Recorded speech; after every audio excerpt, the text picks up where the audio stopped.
I'm Jeremy Till, and this is Amplify.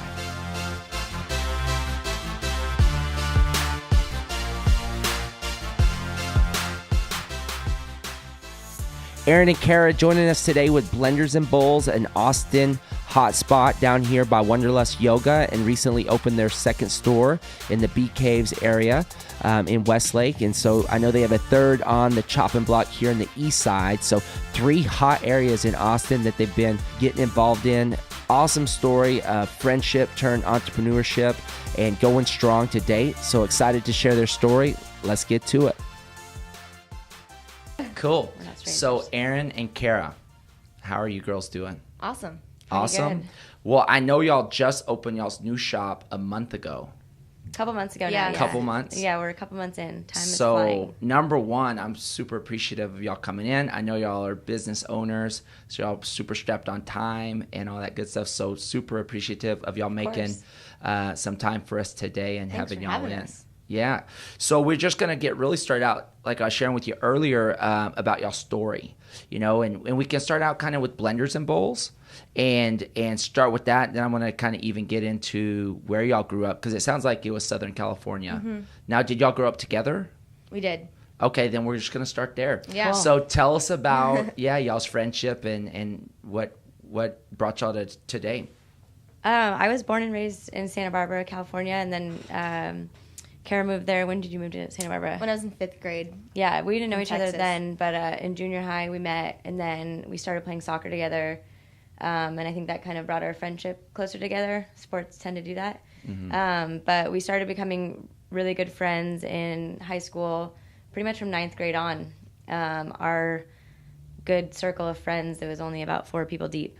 So, yeah, so we were really good friends, and then we both went to separate colleges, always still chatting, visiting each other, all that good stuff. And then through like probably text or something, we decided one day that, I was done with college. I was like, let's move to Austin. Kara was like, I want to move to Austin too. So we kind of just had planned in October 2010, we were going to join forces and move to Austin. So that was kind of a thought, and then it kind of it just happened. And so when y'all were communicating that, were y'all planning to get jobs out here, or were y'all thinking, like, we're going to start our own business? Yeah, I mean, I essentially, when I graduated college, I started working for a concert promotion company, and we had done a lot of big names, and I was kind of, knee-deep in that, and I decided I didn't want to further my career on an island. I wanted to get, in the mix, and, Austin was the live music capital of the world, so I was like, sounds good to me. Maybe I can get a job there, and it kind of happened like that, and kind of was geared toward that music industry direction for a second, and then it literally was I don't this resume thing sucks. I don't want to sit in an office all day. I actually like going to concerts. I don't even want to have to deal with them. So kind of just switched gears, and it actually happened right after our first South by. I think we were super whoa, this place is so cool. There's so many entrepreneurs here. There's so much opportunity. People are so open to just try new things, and we kind of were let's start a business together. Let's do something. There's things missing in Austin that we could bring to the table. And so that's kind of when we started brainstorming, and then the Açaí Bowl thing came up, and then it snowballed really quickly from there.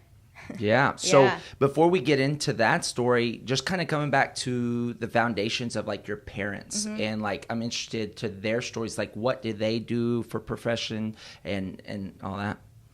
Yeah, so both of our dads started their own business. That might be where some of our entrepreneur spirit comes from. But my parents were, tight-knit family. I grew up with a sports fanatic family. My mom was in sales. My dad was in injury prevention for back stuff specifically. As a kid, I started selling avocados to sandwich stores when I was 10. I think I had a weird knack for my parents thought I was crazy, but then I ended up selling $150 a day to these sandwich stores of avocados from our trees in the backyard. Then it was I took a lemonade stand to a whole new level, and I kind of did that throughout high school too. Got some of my friends roped into it. But yeah, my family was always like an orchard of avocado trees? Yeah, we had a bunch of avocado trees in our back. California's known for avocado trees, especially in Santa Barbara Central Coast area.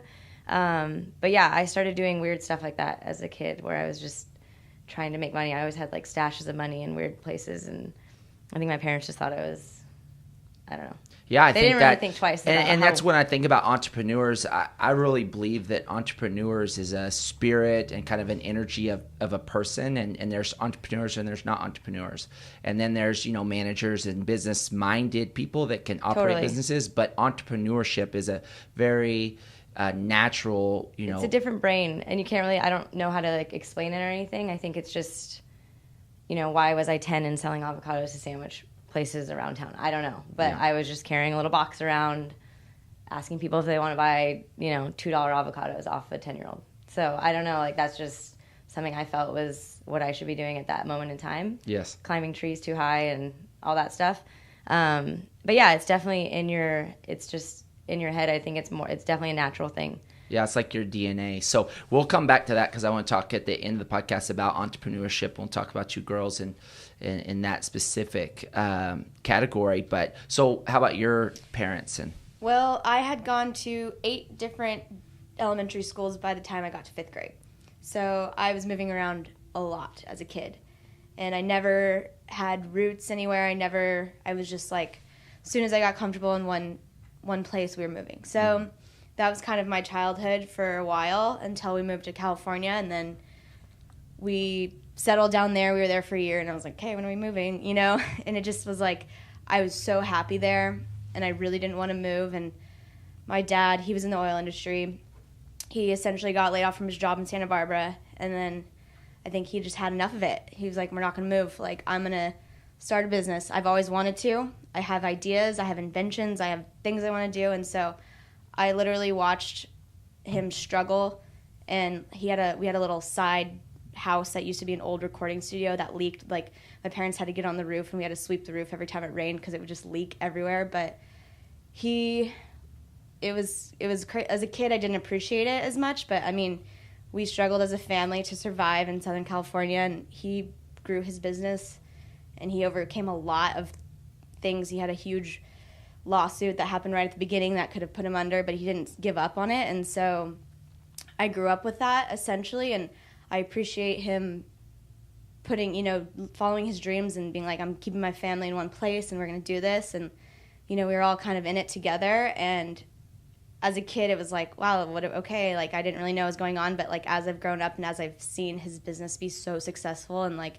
even today, it's like he's still doing these crazy deals, and I'm like, whoa, okay, what are you doing right now? Like, you're nuts. Like, you've been... And so kind of what category is he in? He's in the oil industry, essentially, and he's grown that business, and he's been really successful, and he does his thing, and like that's what he loves to do. And I'm like so impressed by him every day, and I'm like, wow, like I want to be like you, and I want to impress you the way that I was impressed by you, and I want to have a family that can like look at me the way that I look at you. And that kind of is what I guess I never really, like going through college, I didn't know what I wanted to do. Like I never really like got onto one subject or like really like latched onto anything. And I kind of just rolled with the punches every day and just didn't really have like a game plan. And then when we started talking about creating our own business, that's when I started to get really excited about something. And I felt really like I could latch onto this and I could do this for a really long time and I could really grow it. And I think a lot of that came from just like watching my dad struggle, be successful, struggle, be successful, and just that whole timeline of events that happened from, making the decision to start a business till where he is now. And like, I'm on that journey too, and it's so exciting, and it's a different journey, but it's definitely in my blood, and it's definitely something that like I watched in awe as a kid, so it is in my blood. Yeah, that's great. Yeah. So if we go to college, you were in Hawaii. Mm-hmm. What island were you on? On Oahu. On Oahu. Mm-hmm. And so you came over for a summer? Yeah, I came when I graduated. I went to school in Northern California at Chico State. I don't know if you know where it is. It's a little bit inland. It's about 3 hours north of San Francisco. But I graduated from college. My grandmother was living in my old bedroom, and she was on her way out, but not anymore. She's totally fine now. But so my grandmother, full house, and I moved back, and I think it was like 24 hours, and I called Kara, and I was like, what's your couch like? I need to get out of here. I just couldn't. I was living by myself in college, and just moving back home with your parents it will take it out of you really quick. Yeah. Love my parents to death, but it was just too much for me to handle from being on my own. So Kara was like, yeah, come on out. I got a couch. So I just went out there and spent the summer. It was awesome. Had an internship with an events company. It was great. It was a great summer. We, talked about moving to Austin. We just kind of, Essentially, lived it it was up. like the grand finale. Like, I had like my best friend out there. We had like 3 or 4 more months to live it up in Hawaii, and then I knew the chapter was ending there, and we knew we were going to move here, and it was kind of like a test run to make sure that we were like compatible roommates and we were not going to like kill each other. Right. So it worked out, and we were both planning on moving here anyways, so it was just a really easy. It was a great summer too. We did tons of bucket list stuff. That Kara's like, I'm leaving this island. I got to do. Been here for 5 years, and all there's this still so many stuff. things I need to do. But I mean, we did some crazy stuff. We jumped out of airplanes. We found the coolest beaches. We dove in some gnarly diving cliff. Jumped off things we probably shouldn't have jumped off. Yeah, like looking back on it, I was like, whoa, that was crazy. But I mean, we definitely, it was a good summer. A bunch of our friends came out that summer. Yeah. It was fun. So what was the engagement with the acai berry, or like what y'all just, that was something that just y'all were activities, y'all go to a little dive that had it, or what was that like for y'all? It's so submerged in the lifestyle there that it wasn't even like anything that was like, I remember when I had my first one and I was like, what is this? This is really good. And I remember I would like get one before work. Sometimes I'd eat it like at my desk, and I was like, this is so good. But I never thought about it as like, this is so good, I'm going to do it for myself. Right. But it was just kind of one of those things, and then like sometimes you'd surf for like 7 hours and be in the sun, and then you'd go like nourish yourself because you'd be so like sunburned, salty, just like tired, and then you'd eat one, you're like, this is the best day ever. Life is good. So it's kind of just like, it was definitely a lifestyle thing, and it was just kind of intertwined in that whole Hawaii experience. I feel like the first bowl that I ever had, we actually shared it because it was so big. I was like, I can't eat a whole one of those. Like, that's crazy that people eat that much. And, fast forward a couple years, that's definitely the inspiration behind our menu, having the bowls be normal size and the right portion. Because I remember the first one, I was like, there's no way I could even, that's a lot of fruit going on, but and then they're huge. Who, was like, wait, really? We have to split it? No, they're like so big, and I mean, the whole thing. But yeah, they were definitely dive cafes type thing where probably the workers weren't wearing shoes. I don't know. It's very very Hawaii lifestyle. Was did y'all? You said surfing. Did you do surfing growing up, or was this something that you did? I surfed like my first summer in California. I did something called junior lifeguards, and I did it for like 4 years in a row, and that's when I got introduced to like ocean activities and sports, and that's when I kind of got into surfing. And then I bought my first surfboard, and then I became friends with this girl who her dad was a really big surfer, and so he would take us out all the time. So that kind of like, I got into that really quickly as soon as we were in California, and I pretty much took that with me everywhere except for Austin. There's not really a lot of surfing. Soon though, if we get our, I'm excited about that. The city lets us get our surf park, right? I saw some photos of it yesterday. There are waves that are rippling out there. I'm like, when is this gonna happen? But it's not open yet. Yeah. So now, y'all get to Austin, y'all doing some work, and then the idea of the business comes into play. So tell us about like your entrepreneur journey of starting the business and getting things moving. We got waitressing. We both got waitressing jobs because that pays the bills. We're like, we're going to work on our resumes to do this whole office job thing or what. We didn't really know, but we both got waitressing jobs to pay the bills and meet new people. But it was probably like 6 months into it, and it was kind of like, what are we going to do? I don't even know. And how old are y'all at this point? We were 23. 23. Yeah. Okay.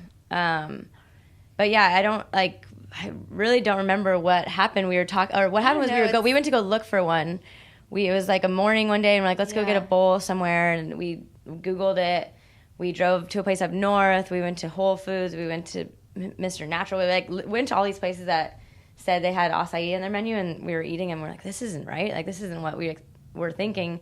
And then I don't really know where it kind of snowballed. I know my stepmom, my mom, and my aunt were all in town staying at Lake Travis.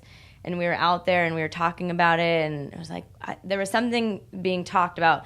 We might just like do it, and they were all like, yeah, just do it.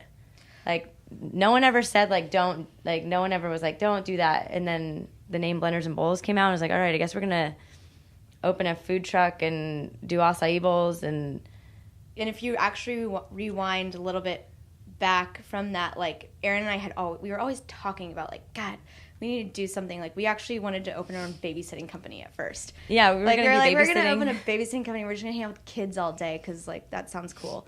No, it does not. But we were like always thinking of like something. And I actually have a weird, vague memory of us walking by what is now our 4th Street location when it was just a totally abandoned nothing, and we were walking by it, and I like have a memory of us just be like, we need to open, like there's something in Santa Barbara called Natural Cafe. We like, there's nothing like that here. We need to open something, like Austin's missing something, like we need to figure out what it is. And and we lived downtown, and we're like, there's no place to just chill. Like we wanted to just go somewhere to like be on our computers or whatever, but we didn't know, there was nothing that existed that was kind of like a chill hangout spot that we knew of from what our perspective was with like a chill hangout spot. So yeah, we kept talking about weird stuff like that. We were just like all over always the map. chatting about like, what can we do? Like, you know, I'm really glad we didn't go the babysitting route. But essentially it happened really quickly. The idea of acai bowls got thrown out there, and we talked about it with her family, and Blenders and Bowls, I think it was a text, it was like sounds great, let's do it. And then the next thing you know, like we have a food truck. Yeah, we were thinking about this in March, and then we were going on a vacation to New York to go to a fish show randomly in New York, and like a family outing. We went to Chicago, and then we were still talking about it. We bought a food truck we were talking about it in March, April. We bought a food truck in May, got it rewrapped in June, and did our first event in July. So it kind of like, we didn't really know what was happening. It kind of just snowballed. And I mean, we spent like probably like 5 days ourselves, like scraping the inside of this greased truck. And like a hamburger truck. Yeah, we like just were in there with masks and scraping it. And we just were like, what are we doing? This guy was wrapping it on the outside. We had a girl like draw these designs on it that involved a lot of weird stuff. We still have the pattern, but it's surfboards, bikes, paw prints. None of it really makes sense for acai bowls, but we were like, just what do we like? Just the lifestyle brand. We were trying to create that kind of from the beginning, and we had a vision of where we wanted what we wanted the food truck to be, and then we actually had a vision further than that, and like we both agreed we wanted to go brick and mortar sooner than later. Like food truck was essentially like the marketing project. Like, do people like this? Like, are they going to eat this? Is this going to work or not? Are people in Austin going to be receptive? And they totally were. And what was the first event y'all did? It was a couples triathlon at Decker Lake. Okay. And literally the first guy that came into our truck bought like one banana. He didn't even buy a bowl. He was like, do you guys have a banana? I'm dying. So we're like, our first dollar is a banana. All right, we'll take it. We'll take anything. But yeah, it was a couples try. People had no idea what we were selling. I think the first couple months was all about just like giving stuff away, because people were like, what? I don't even know what this berry is. This is a weight loss thing. And we're like, no. All right, we're going to have to try harder to like get the whole concept of eating a meal. Like, this is a meal, make you feel good. This is not a weight loss thing. Because people, like that Mona V thing was, you know, that was, I know it was like drifting off at that point, but people were still associating that with the acai berry and all that stuff. But then we parked at the rowing dock. We kind of jumped through a bunch of hoops with the city, because the rowing dock is technically part of Zilker Park.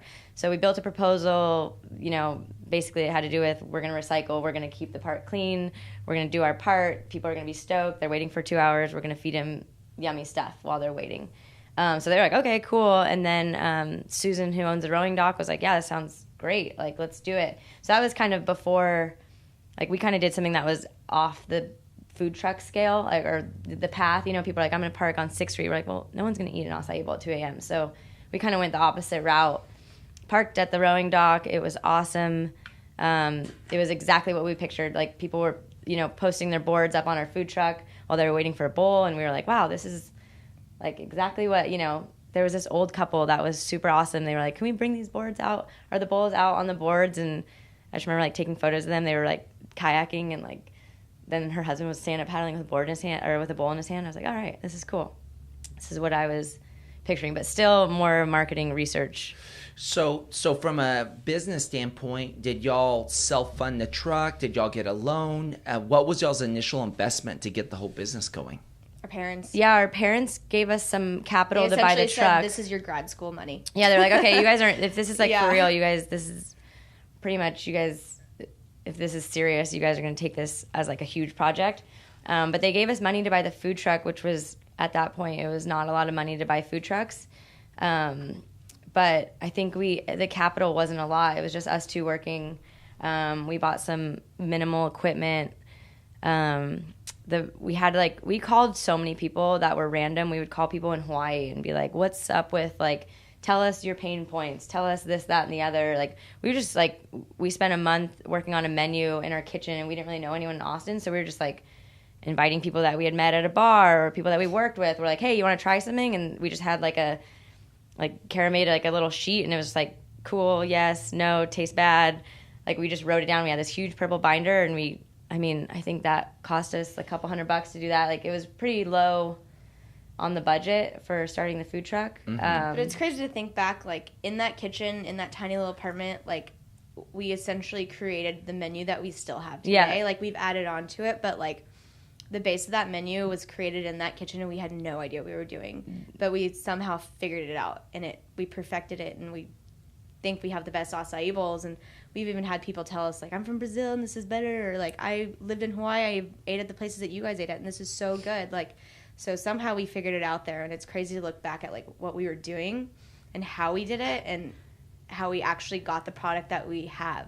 Mm-hmm. It's crazy. So from the rowing dock to the brick and mortar, what was that transition looking like?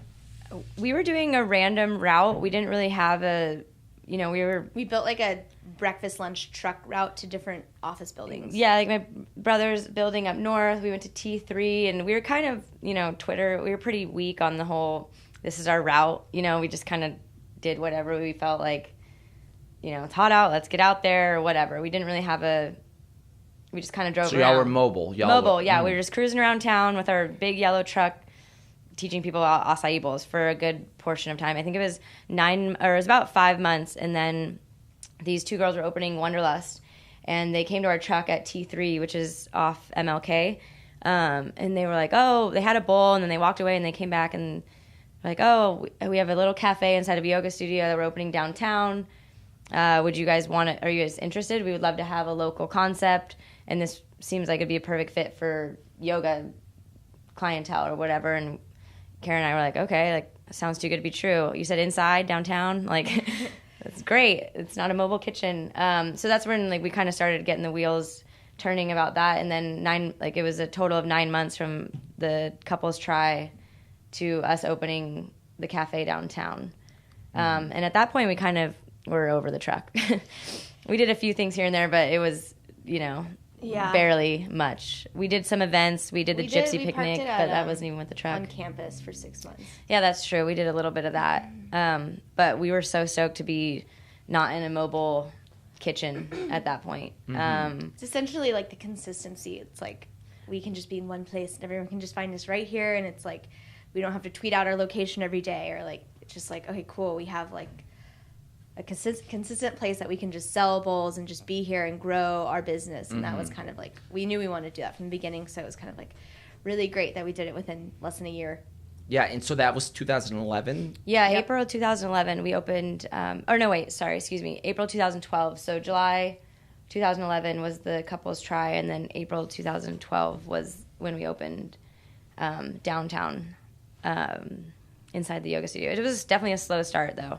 It took some, because that was right when all the construction was about to start downtown. So it was, we were going into a whole different world of, it was just Kara and I working there for a couple years, like maybe a year or two, just us two working behind the counter. But I think that grassroots feeling that a lot of our customers, we still have regulars that we've had since day one. And when they don't see us in there, they're like, that's awesome. Congratulations. So those 2 years of just, hustling the business, you two girls, Austin going through its own transformation, like what was that like? Was there points of like, is this going to work? Is it going to last? Like, did that go through your head, or just like head down doing the business? What were those 2 years like? I mean, there's definitely times where we're like, oh my gosh, are we going to run out of money? Like, this is a little scary. Like, but every month our sales increased, and like every year was a better year than the next one. So we knew that it was turning into something, and like if we just kept going in this path that we were going, like we knew it was going to be okay. But it was definitely like there was some times where it was like, and just us two working, like she would work in the morning, I would work in the afternoon, or vice versa, 7 days a week. Like that was like sometimes it was like I need to get out of the counter, and we need to hire employees. Like we need to run this business. Like we need to continue to make it grow. And so it was definitely like some times where it was like, okay, it's time for us to like step up a little bit. And like, you know, it's easy to get caught in just everyday business life, and you know, you don't really like sit down and really like project your future. And that's what we really needed to start doing, because I mean we really didn't know what we were doing at all. Right. And then it just kind of every day we learned so much, and we really perfected how it should be at the cafe. And then we're like, hey, it's time to bring on employees. We know how to teach them. We know how to train them. We know what to do back here now. So it was definitely there was some, you know, pain points for sure. And I mean, there's times where it was like, do we have enough working capital? Like, are we going to be okay? And it always ended up being okay. Mm-hmm. And, you know, So in those 2 years to transition, and you say, you know, getting the expansion, was there a mental decision? Did y'all get coaching? What tools did y'all get to advance the business? You know, I think the best part about being behind the counter for so long was getting the feedback from all the people that we saw on a day-to-day basis. And everyone's so interested in, you know, especially when people are ordering something, they're like, wait, I see you here all the time. Do you guys own this place? And people are so engaged in your story, and they want to know more. They want to give you proper feedback. And I think hearing people's like, wow, this is literally the best thing I've ever eaten, and hearing that over and over again, and seeing their face 5 days a week, I was like, wow, this is not a joke. Like, people are really into this. People are spending $8 on here like a couple times a week. Like, that means that we must be onto something, you know? And so I think just the day-to-day, seeing the regulars and learning about them, and them learning more about us, they're like, oh, like, people just started asking us. We didn't take it, but they're like, you want money? Like, do you guys need money? We'll help you go to another store. Like, just tell us what you need. And like, how many times did someone ask us, a lot, do we want money? We were like, at that point, we're like, we don't even know what to do with money. Like, we just didn't know where we were going. We didn't even know how to go, and like, we didn't even know what to show them in order to get the money. I think there was a point where we had the sales and we had the interest that we were like, we need to get our books straight. We need to really understand the restaurant industry that we're in, and understand our business and how to make money. Are we making money? Like, we have sales. Where's that money going? Like, there was a point where we were like, we have to lay the hammer down and straighten a few things up. And there was some, you know, issues that we had to iron out a little bit. But like, we literally I feel like it was like I feel like you lit the fire, and you were like, let's go. Let's like get this figured out. And there was just definitely some learning curves as far as like restaurant owners, that we'd only worked in restaurants. We didn't actually own one before, and this has become a real viable thing. Like, we have to figure this out, the business aspect of it. And I think once we started figuring that out and ironing out those kinks, and like really seeing the sales and the numbers and really understanding them. So did y'all hire a bookkeeper? Thankfully, we hired a bookkeeper from the beginning. Yeah, one of our good friends from high school, he like started a coffee shop or something in Athens, and we would get on phone calls with him, and he would say these numbers like, make sure 10% of your sales equals your rent, or vice versa, but then, you know, crunch these numbers, see how many bowls it's going to take to hit this number. And he was giving us these coaching advice that was putting things into perspective. Like, then the first thing he said, though, was just hire an accountant. It doesn't matter if it costs $200 a month or $50. Like, just make sure your stuff is tight, and save your receipts. And at that point, it was literally like, save your receipts.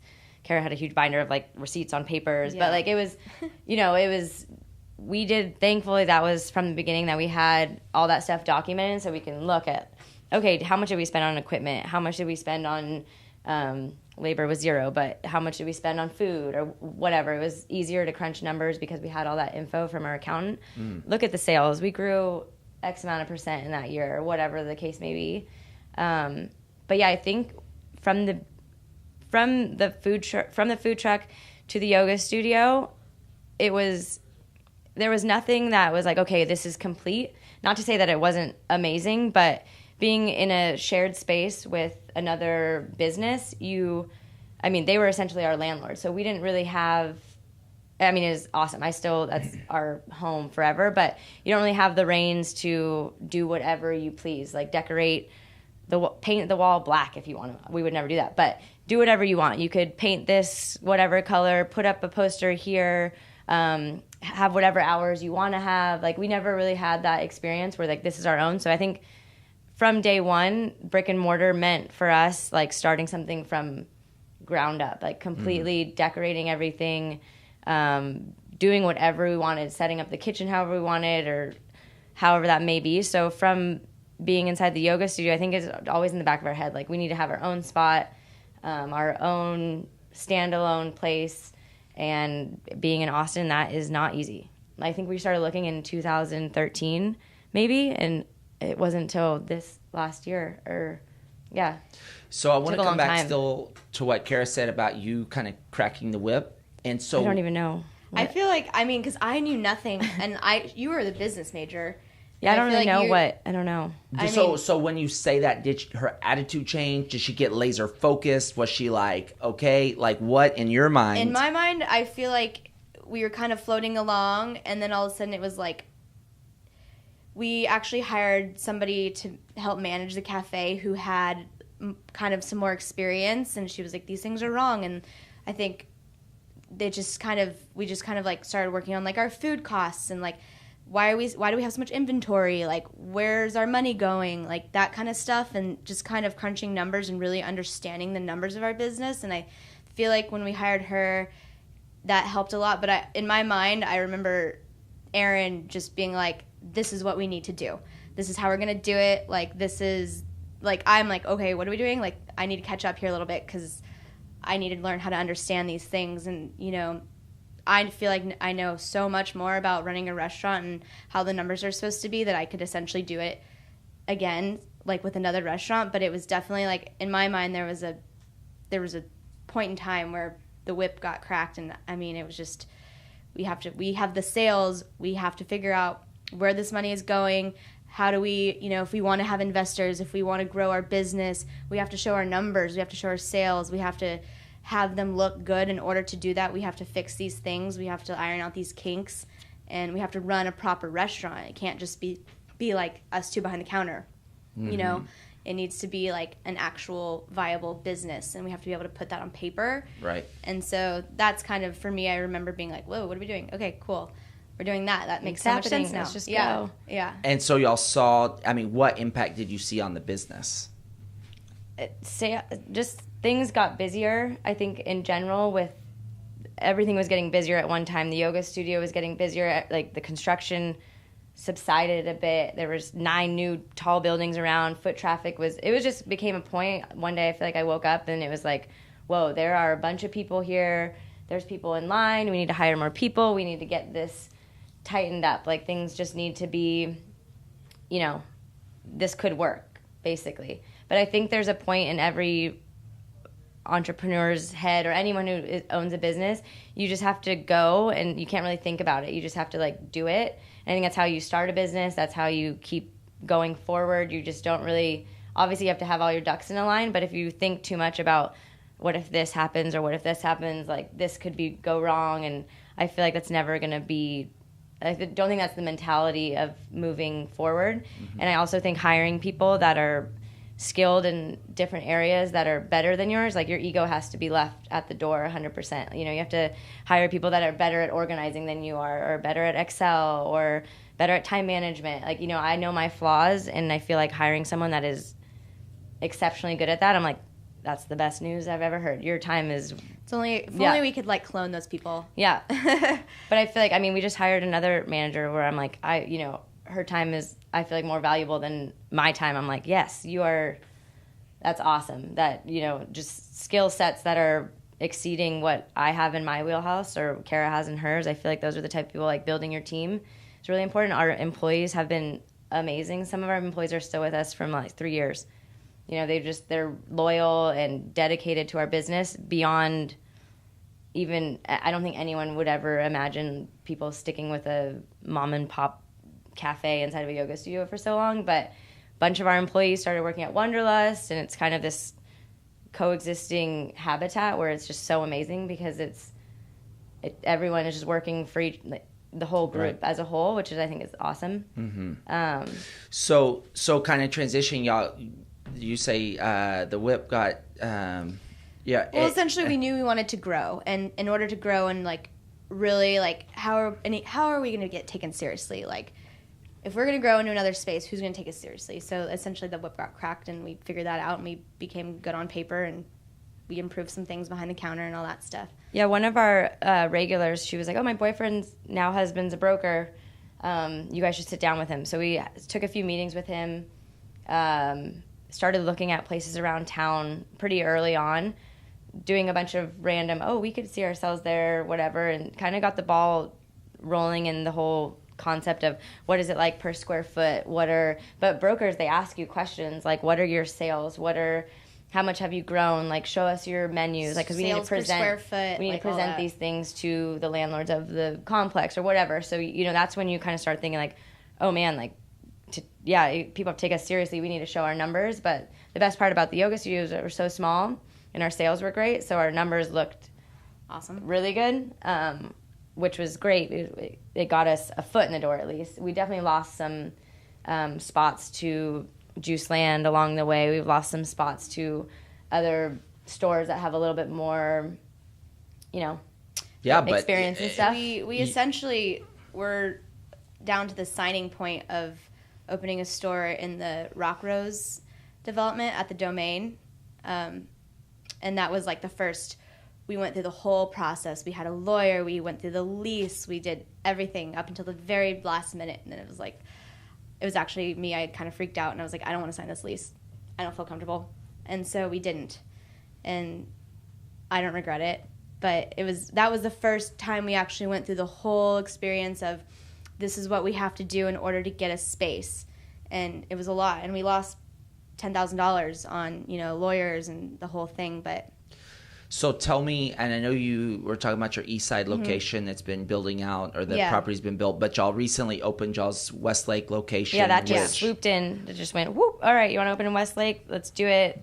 This is happening really fast. Like, it was so fast and unexpected. Yeah, which is a great spot. Totally. I mean, y'all are next to Honeyham, right? Is it the deli that's over there, which is kind of a staple in the Westlake? Yeah, they've been there for 12 years, and they are the quintessential mom and pop. It's grandma's recipes.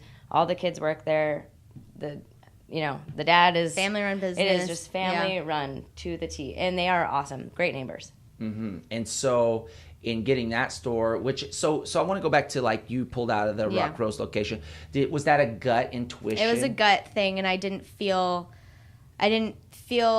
couldn't like I've always been able to envision us, like our growth, and have like a vision of where we're going, and I couldn't visualize us there. And I was like, why can't I see us there? And I don't know why. I don't know what this Rock Rose business, I don't know what it's going to be about. Like, they pitched it to us, and it's going to be this really cool South Congress meets 6th Street, and there's all these really cool local businesses that are going to be there, and we're like, wow, that sounds right up our alley. And they pitched it to us, and then as we kept going, all these local businesses kind of started dropping out, and it became more corporate and a lot of bars and stuff. And, I'm sure we would have done really, really well there, but one of the big things is we were going to be one of the first ones to open in this project that has 2 or 3 phases, and the rent was extremely high, and they were going to take a percentage of our rent once we made a certain amount of money. And I just couldn't visualize it. I was like, we're this little Açaí cafe. Like, is this luxury mall? Is that our vibe? And I was like, I just don't feel it. And I feel like in my mind, I had a gut. That was just my gut, and I just didn't feel comfortable signing it. And then I'm so glad we didn't, because, we might not have been able to do this Westlake opportunity if we had gone that direction. And I'm sure we would have been fine, but it would have been a different road to travel. So how did y'all come to the agreement on the Rock Rose location as partners? We were at Dominican Joe's, and I think you were about to leave on a vacation, and we were just sitting there having coffee, and Kara was like, to be honest, I don't know if I really want to do this anymore. And literally my response was, okay. It was I was so scared to tell her. And then the conversation was I was dropped. sweating. I was like, oh my God, am I going to ruin everything? No, but it wasn't like, I was like, if you're not feeling it, then Yeah. if your gut is telling us not to do this, like we are in this together 100%. And if you're not feeling it, then that's probably, we should take that as a huge sign that, I mean, it's all about like gut feeling, you know, like leases are crazy to figure out where you're going to go for 10 years. I didn't really want to drive to the Domain every day either. I was like, okay, like fine, by me. I don't really want to get on Mopac for an hour a day minimum. Yeah. But yeah, it was like the conversation was done. We like called our lawyer and our broker and they were like, really? And we're like, yep. And then we got in a little bit of trouble from the guy that was on the other end of the lease. He was like, are you serious? But I mean, it's whatever. It was our decision at the end of the day. Absolutely. But yeah, I was really happy that we didn't do it. Maybe in a couple years that would be an option once it's, you know, alive and kicking out there, but I still don't want to drive to the Domain. Yeah. So y'all got your Westlake store open a couple months ago. So yeah. It's y'all's own front. Y'all get to decorate it. It's way too big. It's 1,800 square feet and really big. And we were like, this is crazy. This is absolutely crazy that we're even thinking about this. But we crunched the numbers and we were like, we could do it. Yeah, we could totally do it. Like, let's do it. Yeah, it's huge. It's bigger than anything we'll probably ever encounter unless we double our menu and items one day. But yeah, I think something that we never really planned as part of our business model was to go next to a high school, walking distance, that has off lunch, that has 2,500 kids.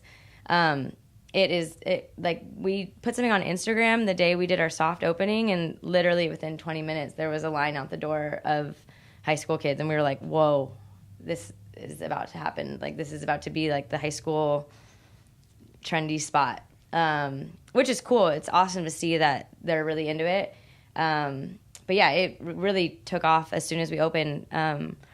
I think the hardest part was picking out furniture and designing the whole place. It was such a nightmare. I don't want to do that. I thought that was something I always wanted to do, like design a store, but no.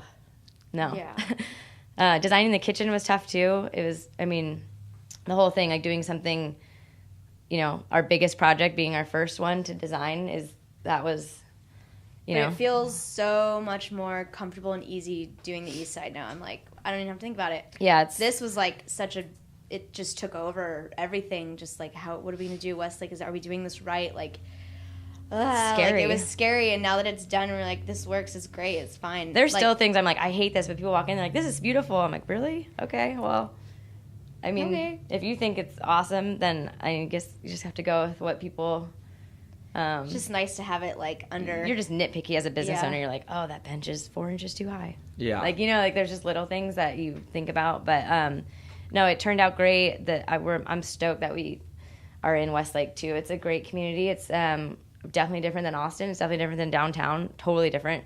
Different people, but I love meeting new people. I love doing this whole learning your customers all over again. I think it's such an important part of So roots. How are y'all splitting y'all's time now with the shops? Y'all have managers that are running both locations? Well, we have managers at both locations. Erin mentioned before we hired a new manager, and she's taken over our downtown location, and like, man, we don't even have to worry about it at all. Like, it's totally being taken care of. So we go down there every now and then, show face, you know, do a couple things, but that place is like a well-oiled machine at this point, which is like exactly what we wanted it to be. And so now we kind of spend most of our time at Westlake. Also, downtown's so busy, and like there's like yoga and Açaí cafe people, and there's just so many people there, there's nowhere to do work at all. So even if I wanted to work downtown and be like, I'm taking up a seat, like I need to give it to a customer. So I think we learned from our mistakes, though, is from the beginning we built ourselves out of the equation, knowing that the East Side's not too far away. It was like, okay, we need to hire a full staff, not including us. We are not, I mean, we're so hands-on. We still make bowls every time we go in there. I'm taking orders, Kara's blending stuff. We're very hands-on, but the idea was that we create a staff, hire a manager, hire a team that does not include us to run the place while, you know, 6 months, fast forward 6 months, which is where we're about to be, we need to go handle the East Side, and we need to do that all over again. So from the beginning, we're like, okay, we need to hire a full team for Westlake, us not included in the day-to-day. Obviously, we're day-to-day operations, but the actual staff that's making bowls and interacting with customers. I mean, we're there talking with people, but we have a manager there. We have someone doing ordering. We have our staff that, is producing the food, but we're not part of that.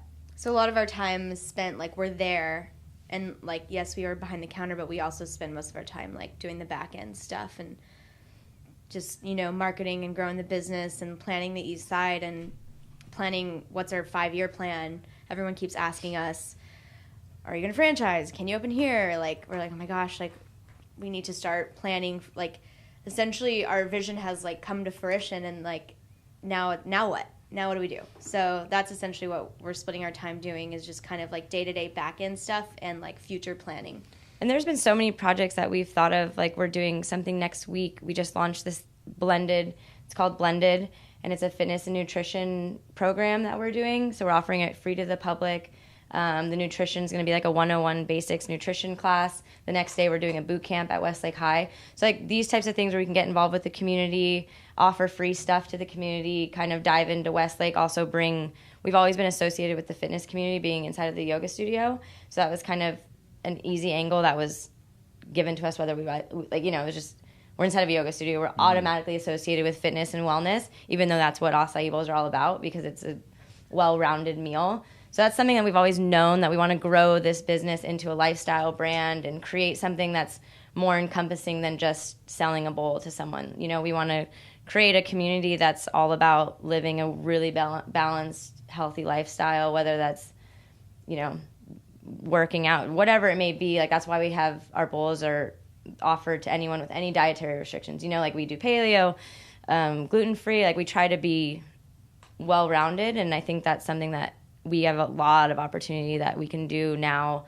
that we're kind of, we can kind of put our heads down and do different stuff, which I think for us it's good to exercise your brain muscles in different, like, I'm not going to blend a bowl right now. We think about, like, let's think about a really cool marketing campaign that we could do. So we came up with this idea. Let's involve the community. Like, we want to start a nonprofit next. There's so many things I feel like we can grow into, but there's, then we get a bunch of emails that are like, when are you going to open in Dallas? When are you going to open in Houston? It's like, I don't know. Mm-hmm. I don't know what is next, Yeah. So from, building the business and then the strategies and as y'all have grown, has there been, like, have y'all looked to something for education, or y'all have had mentors or influences? Kind of how have y'all, like, navigated this process of going from, I know you shared with an earlier, friend that had a coffee shop, but through the process and building your team and hiring, how have y'all been able to, did y'all just, whoa, I figured it out, or did someone teach y'all, or? We've had a few business mentors and, like, some people to talk to, but essentially right now what we're trying to do is kind of build that team. Like, we have ourselves, and then we have, like, the managers and our employees and, like, that umbrella that goes down, but, like, we're trying to build, like, a really solid, team of people who can help us essentially advise us into, kind of, like, our growth and, like, what, we know what's best for our company, but there's still a lot of things that we don't know and that we're still trying to learn. And we've been spending the last 2 or 3 years continuously trying to raise money. How do we raise that money? What does it look like? How does it work? How does it look for us? Like, what's the right decision? Like, we still kind of don't really know. And so there's definitely people we talk to, and everyone that we talk to, we take as many meetings as we can. Like, we talk to anyone and everyone who will talk to us, but sometimes it's like information overload, and it's like we just need to have like 1 or 2 people on our board, like, that we can really join forces with, and that we can all kind of agree on, like, a direction. And so we're kind of trying to figure out how to grow that team. And right now we're just kind of, like, learning as we go still, and especially as we get, like, as we grow, and there's growing pains, and there's a lot of more things that we need to know, and we're making money. What do we do with it? Like, we've made mistakes on, on stuff like taxes and things like that. So it's definitely, we're learning and we're still building. And there hasn't really been, like, one particular person who has, like, guided us. Right. It's just been, like, a lot of different people. It's weird though when you get a bunch of information from a variety of people. Everyone has their own opinion. Whatever that opinion is, they have it set on from their experience. So for me, like, when I hear a bunch of different ideas or you should do this, it kind of all depends on our situation. So I kind of take a little from everyone's advice, or what, it's like, okay, well, that applies to us, but whatever you just said absolutely does not apply to anything that we're doing. But great, thank you for the advice. Yeah. You kind of just have to take whatever applies to your specific situation and kind of, go from there. We're different than a bunch of restaurants in town. So when you hear someone that's like, I'm a restaurant advisor, it's like, okay, well, we're not in that bubble, like you have to kind of put everything into perspective based on our Açaí cafe, Mm-hmm. So kind of even shifting to another question, as y'all being, essentially business experienced individuals, maybe early in your stages, two females starting their own business, getting it going, figuring it out. What advice would you have for female entrepreneurs that are wanting to start something or get their business going? I mean, the most advice I have is you have an idea and you're really passionate about it and you're thinking about it all the time and you want to do it, just do it. Just quit your job. Just do what you have to do to actually pull the trigger and, just go for it. Because if you don't, it's never going to happen. So, I mean, if people have an idea and they want to go for it, then they should. And they shouldn't look back, because that's the way to do it for sure, is just to never look back and just go. Okay. Yeah, definitely go for it. Also build a team, or at least have someone else to bounce ideas off of, because I think it helps just to get everything out that's on your brain. I think one of the best things about our friendship, relationship, business partnership is that we've somehow always played the whole black and white card. Whether I think it's black as well, we kind of extract everything, extract one idea until it's 100% flat, and then we pinpoint everything. So it's really playing devil's advocate with someone, and it takes a lot of energy, but it really gets everything out of your brain that you think about, oh yeah, that isn't the best idea, but what if we do this way? Or so I think if you have an idea, you should talk with someone about it and beat it till it's 100% flat, where you can see all the different components of where it could fail, how you could pivot, all that stuff. That's awesome. That's good. Yeah. All right, girls. Well, I think, is there anything y'all would like to add, or any questions I might not have asked that y'all would like to share? No, except that our parents really did not like the idea of us going into business together, because we were Yeah. such good friends. Well, they were like, don't do it. A fun fact is that Erin and I have not only been friends and been in business together, we've actually lived together The whole time. The whole we've been entire Austin. time. People think we're nuts. People are like, so that's what our parents were like. You guys are such good friends. People that go into business that are friends, it ruins everything. But we kind of made a pact a long time ago that if our friendship ever gets affected, then it's not worth it. So I mean, so far so good. It's very we just got puppies that are brothers too.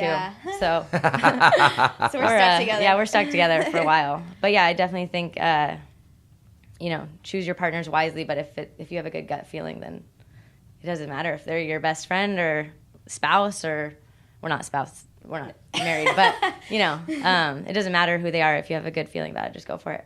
That's awesome. Well, we're excited about seeing y'all's future growth. All right, girls. Thank y'all. Thank you.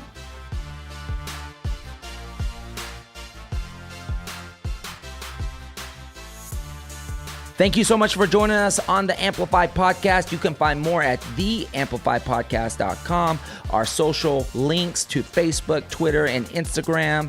Join us in conversation. Let us know what you're thinking and how we can best service you guys. We will see you again really soon.